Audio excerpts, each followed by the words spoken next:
welcome to episode 6 of Coffee and Conversation with Dr. Doom. I'm joined this evening by 3 extraordinary young people that I encountered with my work with Boston Intercollegiate Government. And they have been doing fantastic work this year on the election. They're each involved in lots of different activities. And so I'm going to ask them to go ahead and introduce themselves. Hi, my name is Ioanna. I'm an international student from Greece. I have been involved in Northeastern Votes in the Northeastern Student Government, and I'm also on the executive board of Davis College Democrats. I am a new transfer student to Northeastern, and I'm studying biology and political science. Fantastic, thank you. Lei, do you want to go ahead? Yeah, hi, my name is Lei. I'm a second-year international affairs major with a minor in global social enterprise. The main thing that I'm doing considering voting is working on the voter suppression report that the Northeastern Environmental Justice Research Collaborative is bringing out soon. Mm-hmm. And specifically, I've been looking at who benefits from voter suppression and how that kind of connects with climate change and pollution. And I'm also vice president of the United Nations Association chapter at Northeastern, which advocates for the Sustainable Development Goals.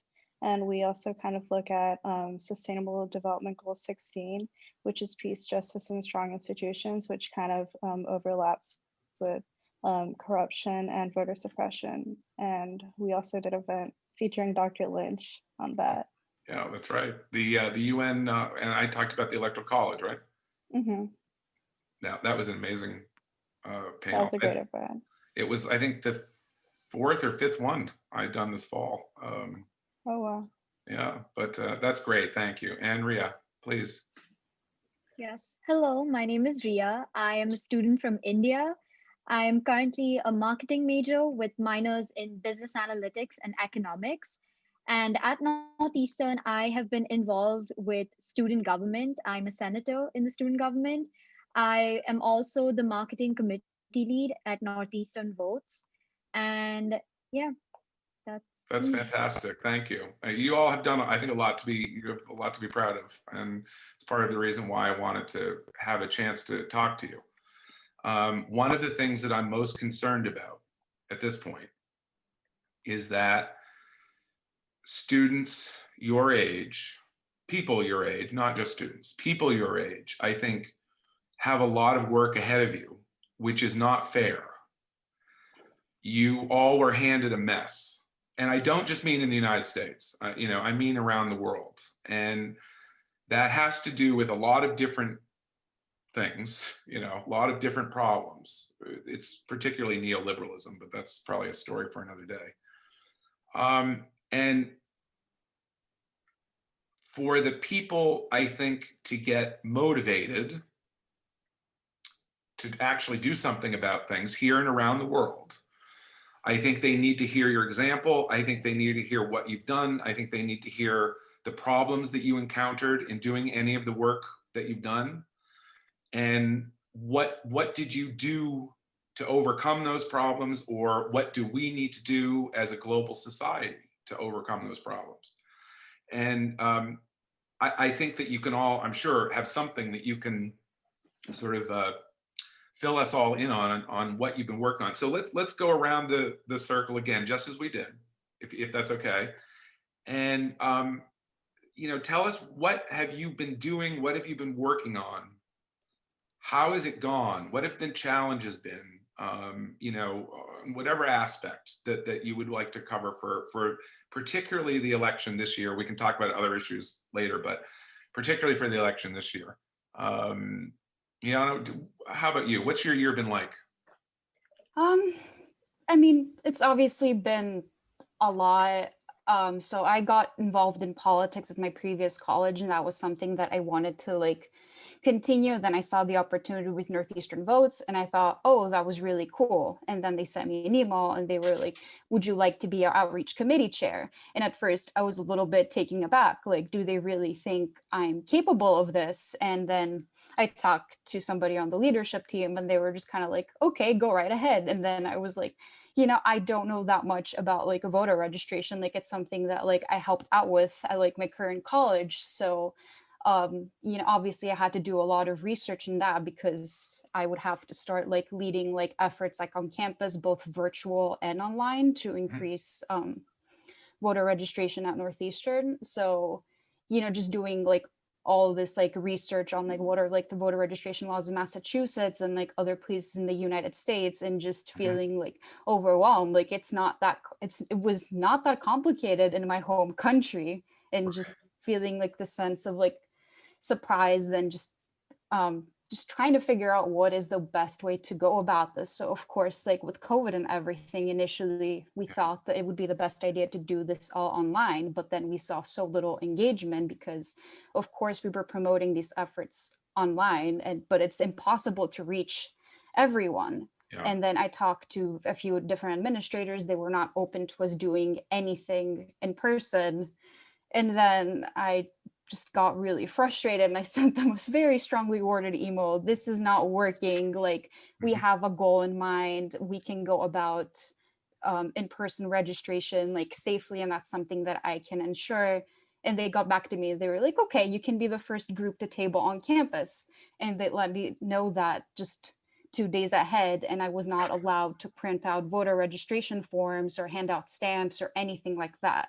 Yeah. So then I just had to think about, you know, what's the best way to go about this. So then, because I was also involved in College Democrats, I was able to pull some volunteers from there, other volunteers involved in Northeastern Votes, and we had just a bunch of people like tabling on campus, like just calling people out, asking them, are you registered to vote? Some people had driver's license on them, and we were able to point them towards the appropriate websites, and they were able to do that. And then other people, like, unfortunately, we have to go back and then print out some forms and get that stuff done like in their own dorm room. So that was a challenge, but you know, that was a continuous thing that was just going on campus, just us, you know, actively trying to engage with students, trying to see what questions they have.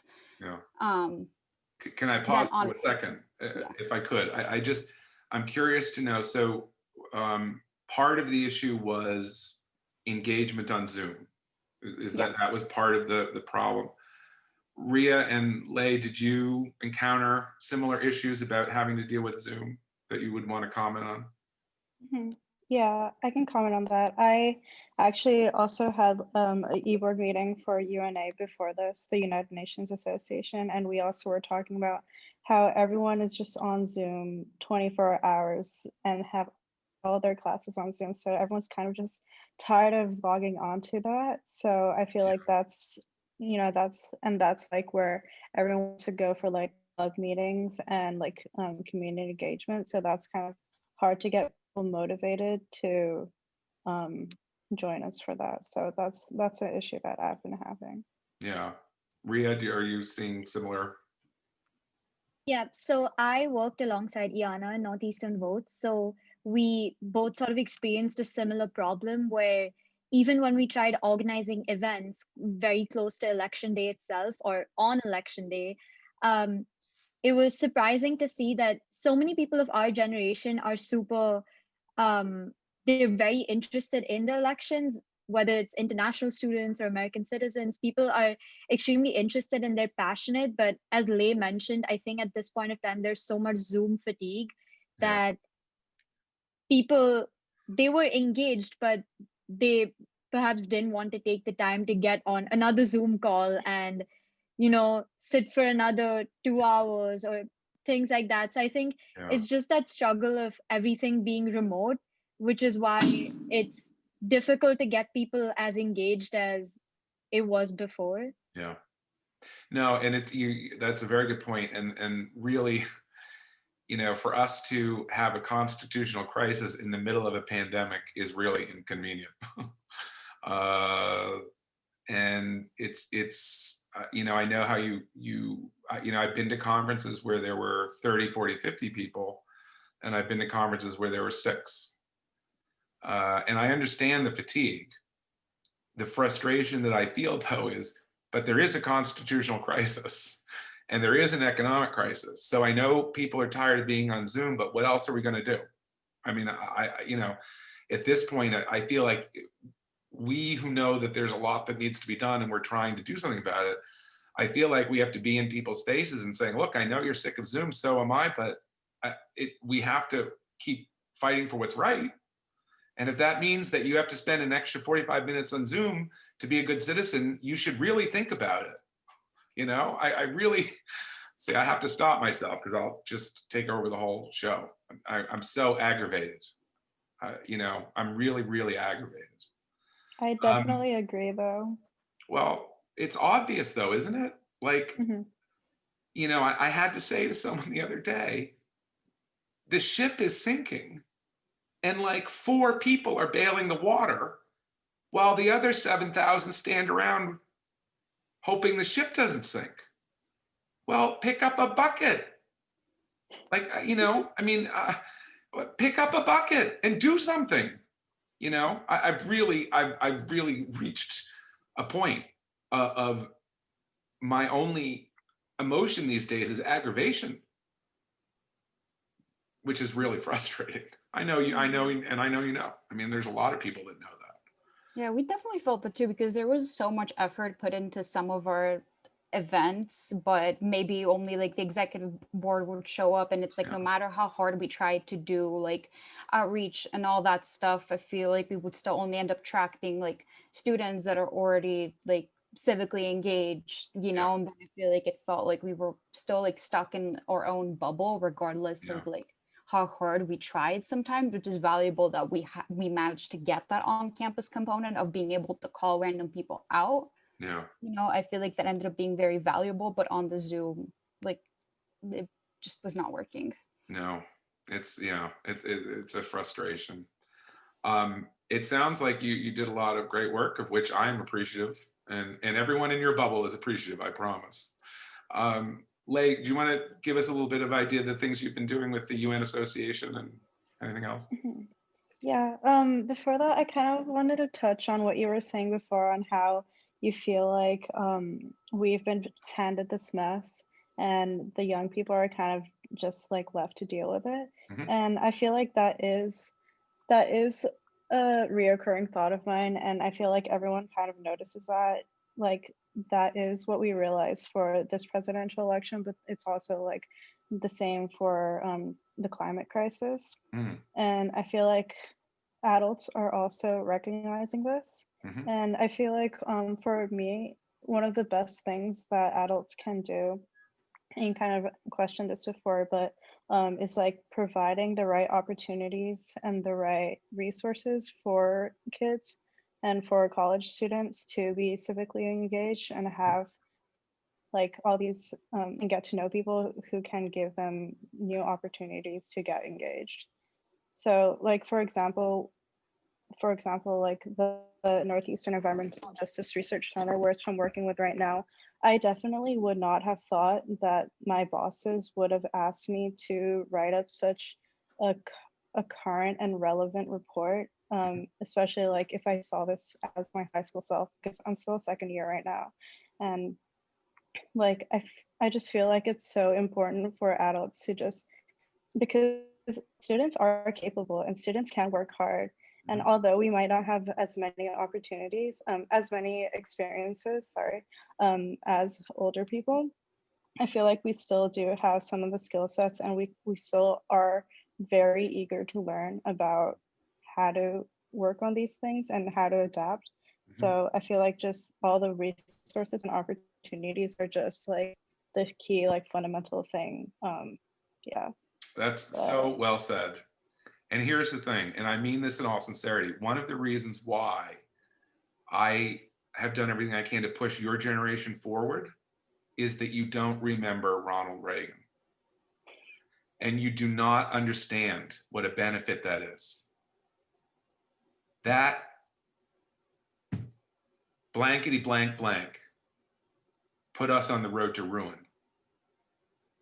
And my grandparents' generation and my parents' generation voted away everything because he looked good in front of some flags. And that's the reality. Ronald Reagan was not Trump in that he's not a cruel sociopath. He was just an idiot who didn't like paying higher taxes when he got rich. And they knew how to stage manage him.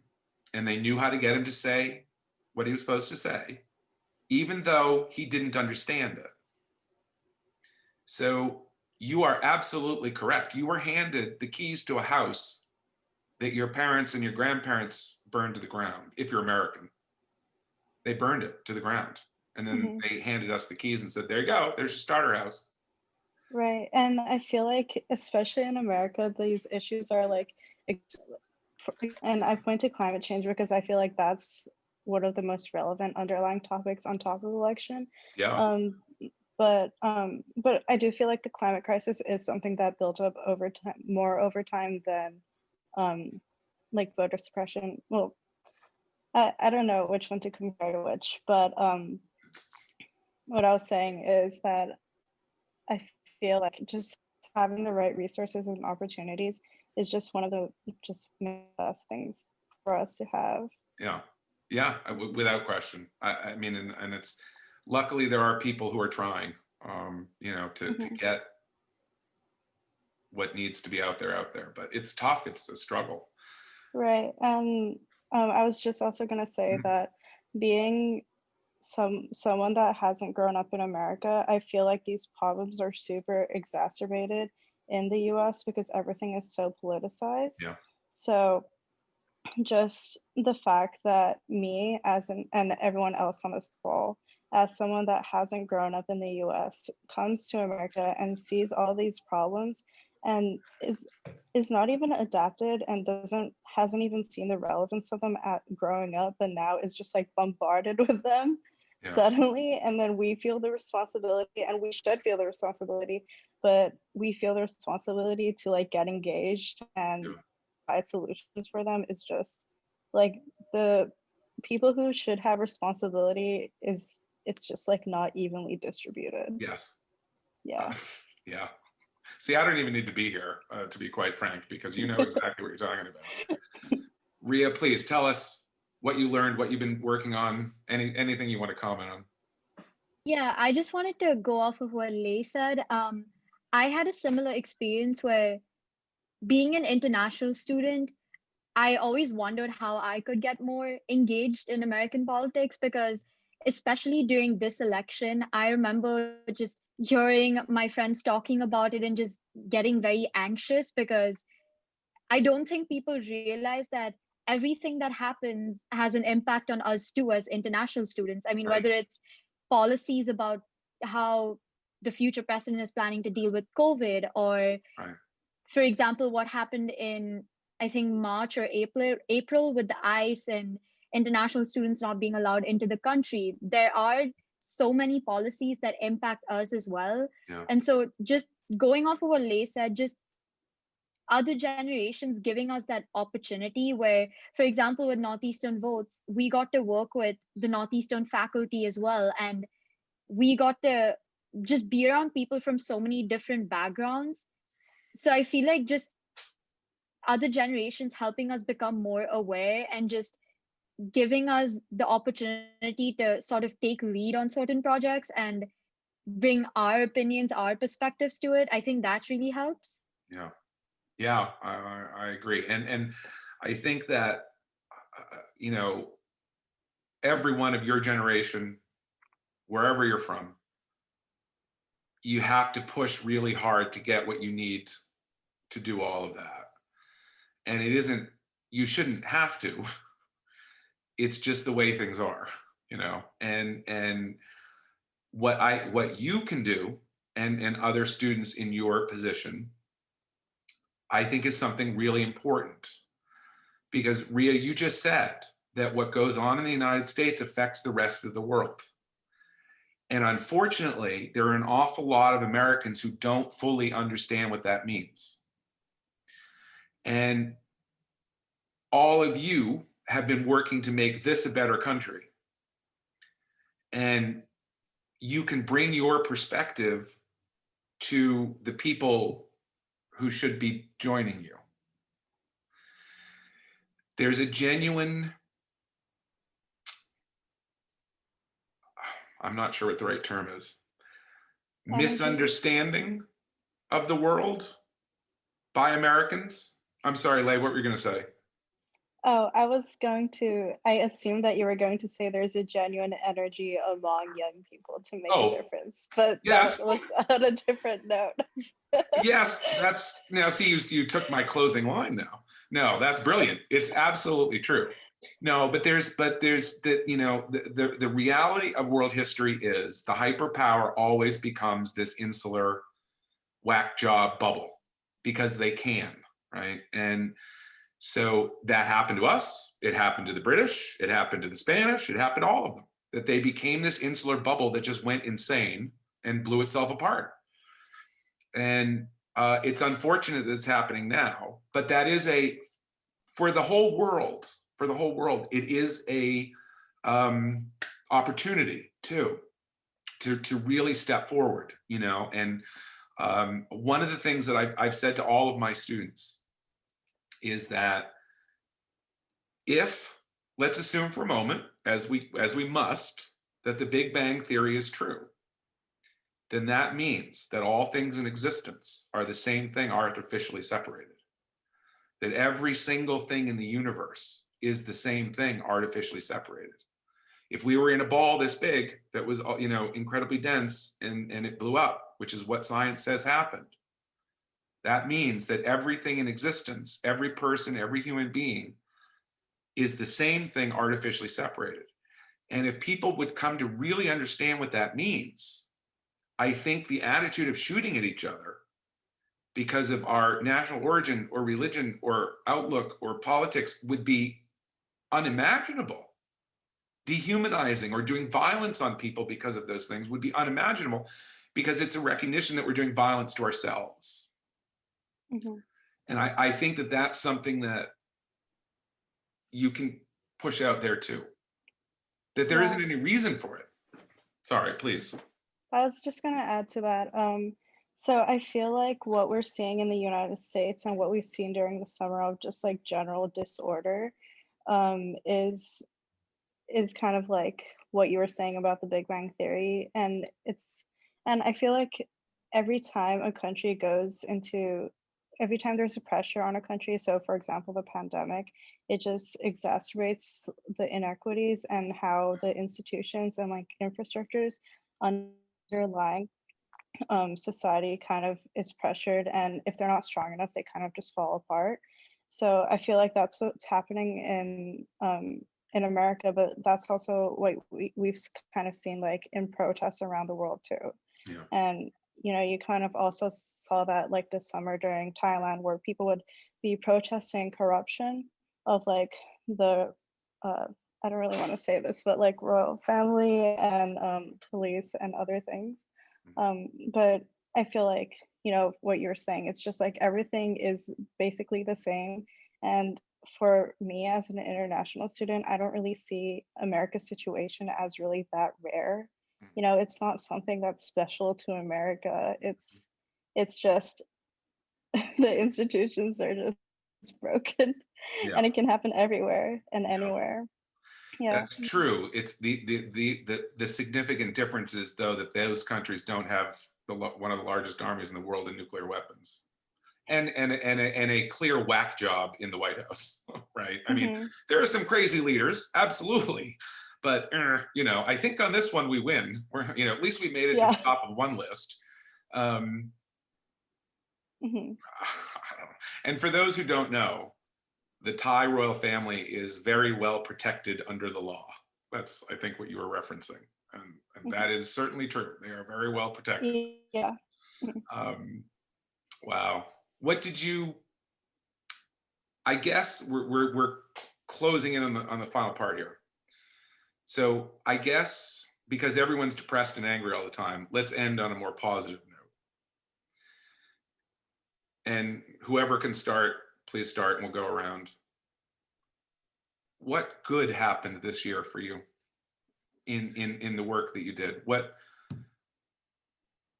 Where were the moments of, hey, I'm really happy that I'm here doing this, or that this worked out well? So If you for me, have that was a few moments. Like, I feel like one thing was just realizing that relational organizing works. Yeah. I feel like a lot of the times I will get into like circles of feeling despaired and powerless, and I can't you know, like I can't vote, but there are so many other things I can do. Like I convinced multiple friends to vote, like multiple people on campus had forgotten to register. And because I told them to do that, they managed, like, you know, they did it on the spot. And at that point they were registered. I also, like, as I was working with the executive board of the Democrats, like I was able to schedule like more phone banks and was able to get more people to realize that this is something that's like effective, and you know, you can directly talk to undecided voters and maybe like help them change your mind on like an important issue to you. Just all these different things that like I feel like I managed to do to convince people both that I directly knew and other people that maybe lived in different states than me. That has been one of the magic of like everything being virtual. You know, I've phone banked in like places all over the country. I've talked to people all over the country. And then also even within like my school, like obviously like I was very involved in like the fight to make like election day like a holiday. Like, you know, at least like with Rhea, for example, we created a petition, and it was so happy for both of us to see that people were like sharing that and people were getting angry with us. You know, I remember Northeastern was posting things about election day, and then other people were commenting down below, you should make election day a holiday, or just sharing other things that we had written. So it's like, wow, all these people we've never talked to before are angry, and so are we. And just feeling like, you know, we have done a small part in getting people engaged, and we're slowly getting to where we want to be. Sorry if that was long. No, I'm glad. You should take as much time as you need. I'm happy to hear it. It amazes me. Yeah. I love Just that. going off of what Ioanna said, I think, yeah, just the fact that I think I realized that being an international student, it doesn't, you know, make me an outsider. It doesn't, it it acts as my superpower because it allows me to see perspectives on issues that maybe some people don't have. And I think that's what's amazing about being in a university where people come from so many different parts of the world, is just seeing all of these new perspectives. And as Ioanna mentioned, like when we created that petition, just seeing how the entire student body could be united on an issue. And you know, in that moment, we didn't think about, oh, this person's an international student, this person can vote. It was just that we all collectively cared about an issue and were willing to go to any extent to make it happen. Yes. And apart from that, I think just for me, so since I'm a marketing student, just realizing how I can put my passion to some good use. So Yeah. for me, I'm very passionate about social media marketing. And so just being able to run the Northeastern Votes Instagram and realizing that I can use that to encourage people to vote or to attend different events to learn about new perspectives. I think it was just recognizing things about me that make me unique that I can bring to the table and just use to make the student body more united. Oh, that's fantastic. I'm so impressed by all of you. Lei, how about you? I think my point is pretty short, but I think one of the main things that kind of gave me hope is the amount of empathy that the students around me have. And so, for example, for United Nations Association, like during the election week, we didn't really have a proper meeting, but we kind of just did a debrief of like how we were feeling and if anyone was stressed, and just speaking on things like this. And I saw like Sunrise Northeastern, which is like an environmental justice advocacy group, doing like an empathy circle, and just like speaking about, you know, not trying to make any like political advances, but kind of just pausing and just reflecting. And just me seeing that was just like really heartwarming, because I feel like when you're in a club situation, maybe sometimes it's a little bit like professional and not a little bit cold, but like just seeing everyone being human and just talking about their feelings doesn't happen a lot, but it happened. And you know, that just made me a little bit happy. Yeah, I can understand that. I mean, you know, the reality is you don't hate people if you know them. If you take my meaning, I mean, you know, hate them for no reason, right? And it's weird that we live in a globalized society that's also been atomized in some ways, so that we have this connectivity, but we've also been separated. and not only because of COVID, but in other, in other philosophical and religious ways, we have been divided again and again and again against each other, and it doesn't have to be that way, and I think your generation is coming to really understand that. And I just, as I said, I'm so amazed by you and the work that you've done, and I'm so impressed by the work that you've done, and I think you can continue to do a tremendous amount of good. I hope you'll want to keep working with Better Elections now, while you're at Northeastern, or when you're done, or whenever. It's not going anywhere. Neither am I don't think, but I keep telling everyone, look, I just want to go live in the woods, but you have to build Star Trek first, and then I will go live in the woods, and no one will ever hear from me again. But that's the other thing that I tell my students, that it doesn't make sense that we're not building Star Trek. To do that, to reorient the entire planet towards outer space exploration and colonization, which is what we should be doing, you would have to eliminate poverty, you have to eliminate illiteracy. And you can do it in such a way that the industrial societies, or those that wish to be industrial, can do what they do, build space fleets and space stations.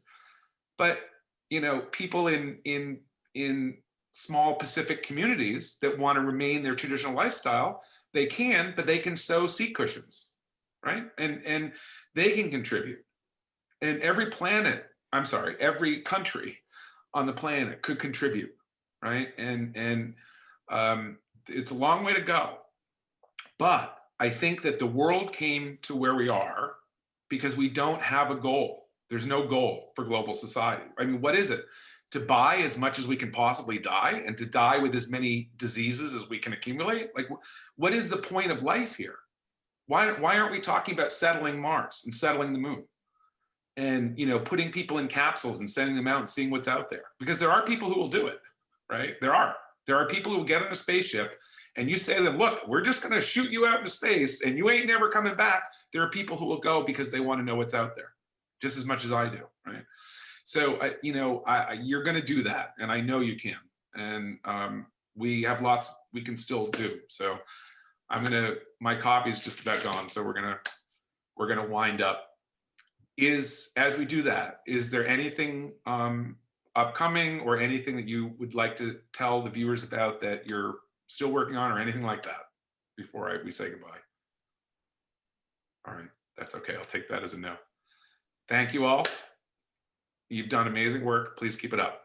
And I hope to talk to you again very soon. And thank you for a really great episode. I really appreciate it. So say hi anytime, all right? Thank you all. Thank you.